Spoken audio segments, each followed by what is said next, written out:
بسم اللہ الرحمن الرحیم. السلام علیکم everyone. My name is Adiqa Saleem and welcome back to my channel. یہ انشاءاللہ میری سیکنڈ ویڈیو ہوگی and I think you all are doing well انشاءاللہ تعالی.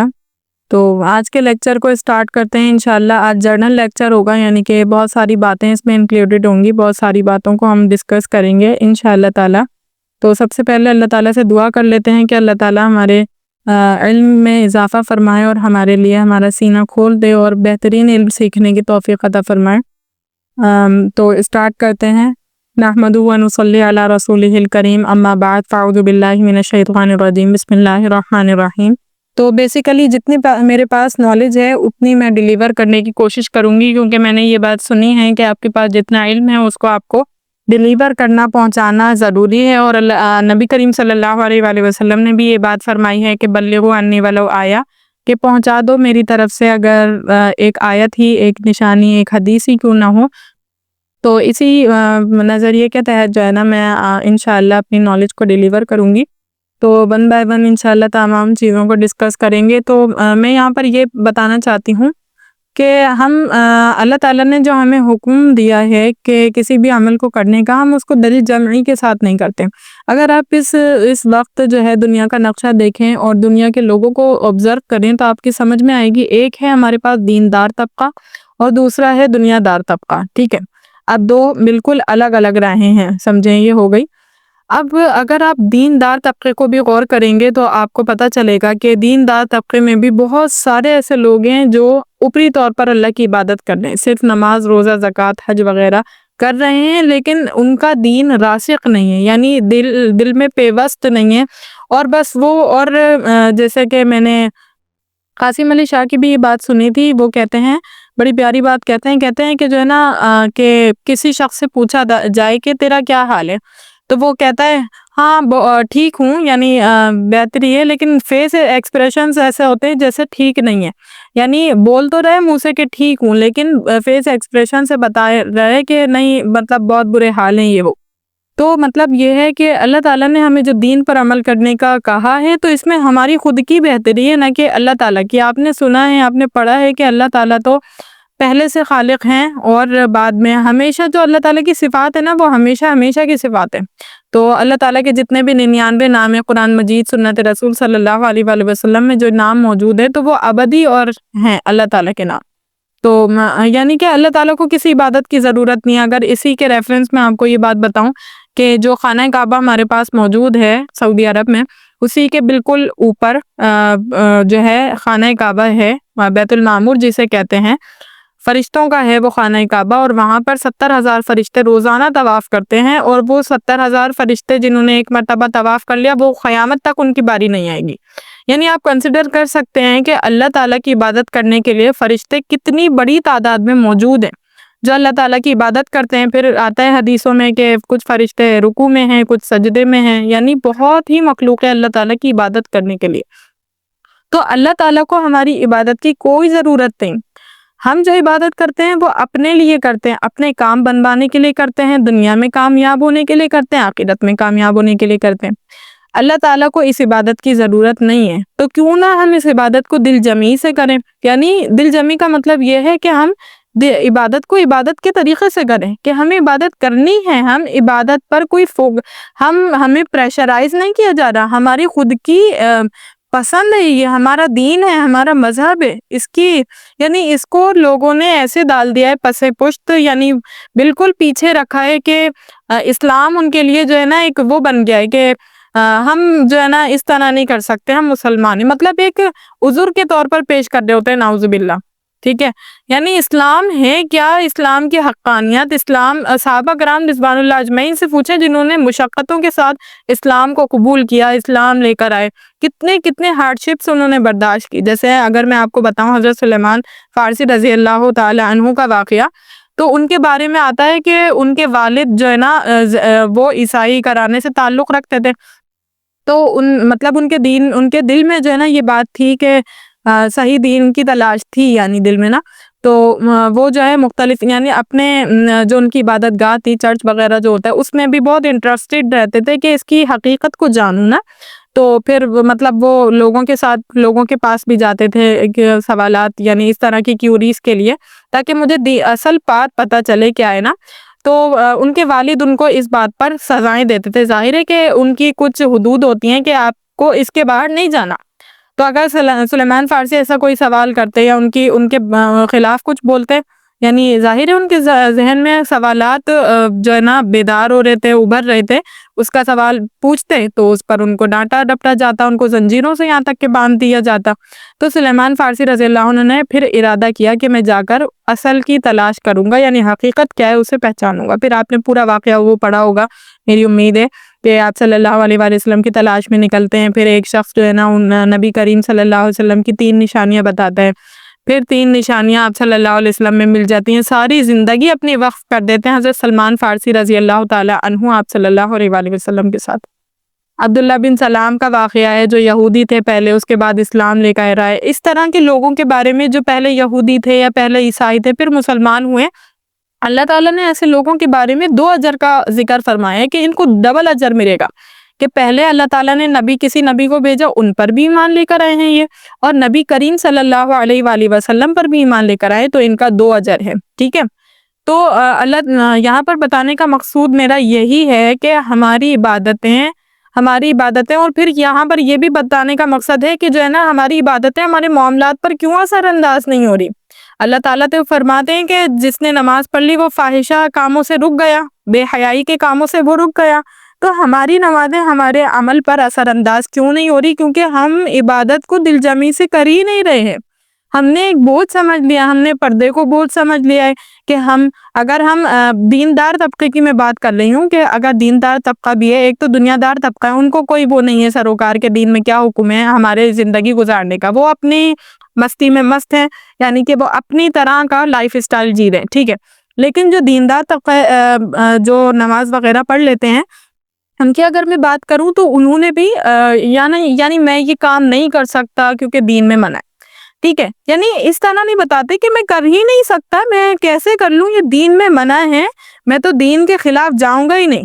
اس طرح نہیں ہوتی ان کی بات، یعنی دین کو ایک عذر بنا کے پیش کرتے ہیں. تو یہ دین کا حق یہ نہیں ہے. اللہ تعالیٰ نے اس دل کو، ہمارا جو ہارٹ ہے، اس کو اللہ تعالیٰ نے اپنے لیے پیدا کیا ہے. اللہ تعالیٰ کو یہ بات مناسب نہیں ہے، اللہ تعالیٰ کو لگتی کہ ہم پیدا تو ہمیں اللہ تعالیٰ نے کیا ہے اور ہم جو ہے کسی اور کو پرائیورٹی دیں. نماز کا وقت ہو گیا، اذان ہو رہی ہے، ہم ٹی وی میں لگے ہوئے ہیں، یا کسی بھی آپ موبائل میں لگے ہوئے، انٹرنیٹ میں لگے ہوئے، یا کسی بھی چیز میں لگے ہوئے، آپ کی جو کچھ بھی مصروفیات ہیں. نماز کا وقت ہو گیا، اٹس مین دیٹ آپ کو حاضر ہونا ہے. آپ کے رب نے آپ کو پکارا ہے، آپ کو حاضر ہونا ہے، اور کوئی ذات ایسی نہیں ہے جو آپ کو روک سکے. ایک قرآن مجید میں اس کا ذکر ہے، ضمنی طور پر لفظاً نہیں ہے، یعنی کہ ناموں کے ساتھ نہیں ہے، بتایا گیا اس میں کہ جو ہے نا 2 آدمی تھے، جب نماز کی آواز آتی تھی یعنی اذان وغیرہ ہوتی تھی تو وہ کلہاڑی سے نا اپنا کام کر رہے ہوتے تھے. اذان آتی تھی، وہ اپنی کلہاڑی کو جیسے ضرب لگانے کے لیے اٹھایا تھا نا کلہاڑی کو، تو اتنے میں آواز آ گئی اذان کی، تو اتنے میں کیا کرتے تھے، وہ کلہاڑی کو پیچھے کی طرف پھینک دیا کرتے تھے. جیسے ضرب لگانے کے لیے اٹھائی تھی، وہ پیچھے کی طرف ہی کر دیا کرتے تھے، اس سے ایک ضرب بھی نہیں لگاتے تھے. ان کی تعریف کی گئی ہے. حضرت علی رضی اللہ تعالی عنہ کا ہے کہ جب آواز آتی تھی اذان کی، وہ کپکپانے لگ جاتے تھے، کہتے تھے اتنے بڑے رب العالمین کا بلاوا آیا ہے، میں پتہ نہیں پورا کر سکوں گا نہیں کر سکوں گا، کپکپی طاری ہو جاتی تھی. نماز ایسی تھی. حضرت عمر رضی اللہ عنہ نے جو ہے اپنے جب آپ جو ہے خلیفہ بنے تھے، اس کے بعد اپنے جو ہے نا جو ان کے ماتحت لوگ تھے ان کو کہا تھا کہ میں تمہارے بارے میں سب سے زیادہ جو ہے نا نماز کے بارے میں ڈرتا ہوں کہ تم اپنی نماز کو درست رکھو، کیونکہ نماز ایک ایسا عمل ہے، نماز ایک ایسی عبادت ہے جو تمہارے تمام کاموں کو ڈسپلین میں لے کر آ جائے گی. تمہارے تمام کام درست ہو جائیں گے جب تم نماز پڑھو گے. تو یہاں پر بتانے کا مقصد صرف اتنا ہے کہ آپ اپنی عبادتوں کو دل جمی کے ساتھ کریں. آپ اس بات کو تسلیم کر لیں کہ ہمیں ہی عبادت کی، یعنی ہمیں کا ضرورت ہے ہماری عبادتوں کی. ہمارے کام بنیں گے اس کے ذریعے سے، اللہ کو کوئی ضرورت نہیں ہے. اگر ہم اچھی نماز پڑھیں گے تو قیامت کے دن ہمیں ویسی ہی نماز ملے گی، ہم خوش ہوں گے کہ یار میں نے کتنی اچھی نماز پڑھی تھی، کہ مجھے اس کو خلوص کے یعنی آپ نے یہ بھی سنا ہوگا کہ قیامت کے دن جو اعمال ہوں گے وہ خلوص کی بنا پر تولے جائیں گے، یعنی قیامت کے دن اعمال کا وزن ہوگا، ایسے نہیں ہوگا گنے نہیں جائیں گے اعمال کے 1 2 3 4 5، نہیں، خلوص کے ذریعے سے عمل ہوگا، جو جتنا خالص عمل ہوگا یعنی اللہ کے لیے کیا گیا ہوگا تو وہ اس کا وزن بہت زیادہ بھاری ہوگا، میزان عمل کو بھر دے گا وہ، اور جس کی وجہ سے جنت میں داخلہ آسان ہو جائے گا۔ اور جتنا اگر آپ نے بہت سارے اعمال کیے لیکن خلوص نیت کے ساتھ نہیں کیے تو اس کا گنے تو جا رہی نہیں ہے اعمال، اعمال کا وزن ہونا ہے وہاں پر، تو اعمال کا وزن ہوگا، وہ اعمال کے کھوکھلے کہلائیں گے پھر، کہ ہے تو بہت سارے لیکن ان کا وزن کچھ نہیں ہے، تو ایسے اعمال والے بالکل بے سود اور بیکار کہلائیں گے۔ اسی طرح ایک حدیث میں آتا ہے کہ بہت سارے لوگ جو ہے نا اس دن حاضر ہوں گے اور اتنے سارے ان کے پاس اعمال ہوں گے، لیکن اللہ تعالیٰ ان کے اعمالوں کو منہ پہ مار دیں گے اور کہیں گے کہ تمہاری تنہائیاں پاک نہیں تھیں، یعنی موبائل میں بہت سارے لوگ جو ہے جو اپنی آنکھوں کی حفاظت نہیں کرتے، موبائل میں وہ چیزیں دیکھتے ہیں جس کو اللہ تعالیٰ نے حرام کر دیا ہے، جو اللہ تعالیٰ کی حدود سے تجاوز کرتا ہے تو پھر وہ اللہ تعالیٰ کے مواخذے کا سبب بن جاتا ہے، اس کی زندگی، اس کے تمام اعمال اور حرکات۔ تو اپنے آپ کو دین کے راہ پر دل جمعی کے ساتھ لائیں، نہ کہ اپنے آپ کو دین کو بوجھ سمجھ کر دین پر عمل پیرا ہو، نہیں۔ انبیاء علیہ السلام کی سیرتوں کو پڑھیں کہ ان کے جو کیریکٹرز تھے وہ ایک پرسنالٹی، ایک بہت زیادہ جو ہے نا اپر ان کی پرسنالٹی تھی، بہت یعنی اپنے زمانے کے نا بیسٹ تھے، وہ رول ماڈل تھے، وہ ان کی اقتداء اور پیروی کی جانے والے شخصیت کے حامل تھے وہ لوگ۔ نبی کریم صلی اللہ علیہ وسلم کی سیرت کو اٹھا کر پڑھیں گے تو پتہ چلے گا کہ ان کا یعنی امانت داری اتنی تھی کہ کافر اور مشرک جن سے آپ صلی اللہ علیہ وسلم کی جانی دشمنیاں چل رہی ہیں، آپ صلی اللہ علیہ وسلم کے پاس انہوں نے امانتیں رکھوائی بھی ہیں، وہ دشمنی ایک طرف چل رہی ہے لیکن آپ صلی اللہ علیہ وسلم صادق اور امین کے لقب سے مشہور ہیں کہ لوگوں کو بالکل خوف نہیں ہے کہ ہماری اس شخص سے دشمنی چل رہی ہے، لیکن وہ بالکل بے خوف ہے اس بات سے کہ یہ ہماری امانتوں میں کوئی خیانت کریں گے۔ تو آپ سوچیں کس لیول کا ان کا امانت اور صداقت کا لیول ہوگا ان کا، سوچیں اس بات کو۔ اسی طرح ہمارے انبیاء علیہ السلام کے آپ انشاءاللہ میں اپ کمنگ ویڈیوز میں آپ کو ایک ایک نبی کے انشاءاللہ ان کی سوانح حیات بتاؤں گی قرآن مجید سے اخذ کر کے، کہ کس طرح انہوں نے مکالمے کیے، یعنی سامنے والے کو لاجواب کر دیا، ٹھیک ہے۔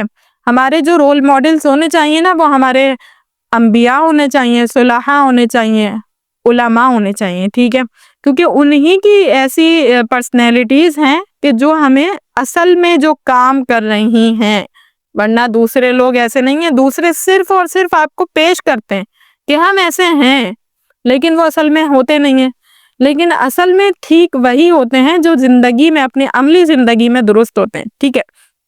تو آپ جتنی بھی نبیوں کی سیریز میں انشاءاللہ بناؤں گی اس میں آپ دیکھیں گے کہ ہر ایک نبی اپنی ذات کے اعتبار سے، موسیٰ علیہ السلام کو دیکھ لیں آپ، موسیٰ علیہ السلام نے کس طرح سے کیا شجاعت اور کیا خوبصورت ان کی زندگی گزری ہے۔ بہت سارے نبی ہیں، سلیمان علیہ السلام کی پاور کو آپ دیکھیں، انگریز تک ان کے بارے میں مانتے ہیں، ٹھیک ہے، ہم بہت امپریس ہوتے ہیں نا انگریزوں کی دلیلوں سے، تو انگریز تک ان کو مانتے ہیں، ٹھیک ہے۔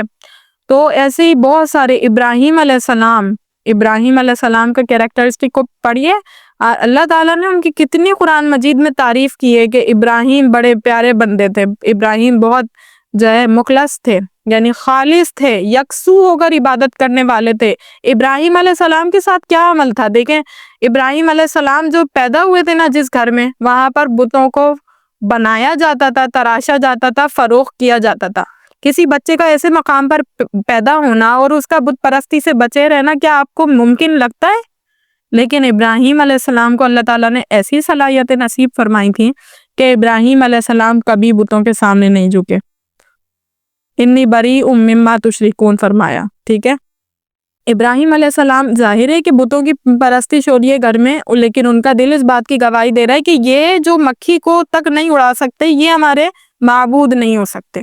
تو ان کے دل میں بار بار گواہی ہو رہی ہے کہ پھر ہمارا معبود کون ہے؟ تو انہوں نے سورج کو دیکھا، کہ شاید یہ ہمارا معبود ہو، لیکن جب سورج غروب ہو گیا تو کہہ دیا نہیں، معبود وہ نہیں ہو سکتا جو غروب ہو جائے۔ چاند کو دیکھا تو کہا کہ شاید یہ معبود ہو، یہ چمک رہا ہے بڑی خوبصورتی سے، پھر کہا کہ نہیں۔ پھر جب دن آیا تو چاند غائب ہو گیا تو کہا کہ نہیں، یہ بھی میرا معبود نہیں ہو سکتا کیونکہ یہ تو غروب ہو گیا۔ اسی طرح ستاروں کو دیکھا، ستارے ٹمٹماتے خوبصورت لیکن وہ بھی غائب ہو جاتے۔ پہاڑوں کو دیکھا لیکن جب لوگوں نے اسے سر کر لیا یعنی اس کے اوپر چڑھ گئے تو کہا معبود ایسا نہیں ہوتا کہ پیروں میں آ جائے۔ تو ابراہیم علیہ السلام کی اللہ نے اتنی تعریف کی ہے کہ ابراہیم یکسو ہو کر عبادت کرنے والے تھے، سب سے نفی کر دی کہ یہ نہیں ہے معبود، یہ نہیں ہے معبود، یہ نہیں ہے، صرف اور صرف واحد اللہ تعالی معبود ہے۔ تو جب آپ اس عقیدے کو لا الہ الا اللہ محمد رسول اللہ کو پکڑ لیں گے تو آپ کی زندگی آسان تر ہوتی جائے گی انشاءاللہ تعالی۔ امید کرتی ہوں یہ لیکچر اچھی طریقے سے سمجھ آیا ہوگا۔ اللہ تعالیٰ سے دعا ہے کہ اللہ تعالیٰ اس سننے اور کہنے میں عمل میں برکت عطا فرمائے، آمین ثم آمین۔ وآخر الدعوانا الحمدللہ رب العالمین۔ السلام علیکم۔